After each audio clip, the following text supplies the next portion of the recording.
গতকাল আমেরিকার JF Kennedy এয়ারপোর্টে একজন মহিলা আসলো। সেই মহিলাটার পাসপোর্টে একটা অদ্ভুত জিনিস দেখা গেল।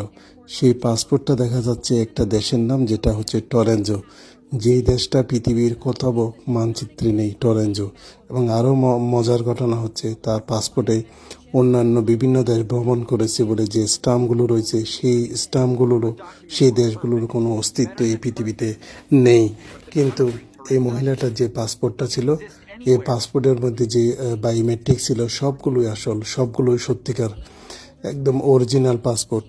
তো এই মহিলাটাকে যখন জিজ্ঞেস করা হয়েছিল, আপনি কোথা থেকে আসছেন, ও বলল টোকিও থেকে। তিনি বলল যে এটা কি আমেরিকা? মহিলাটা বলল হ্যাঁ আমেরিকা। ও মানে উনি ভুল করে এই জায়গাতে চলে এসছে।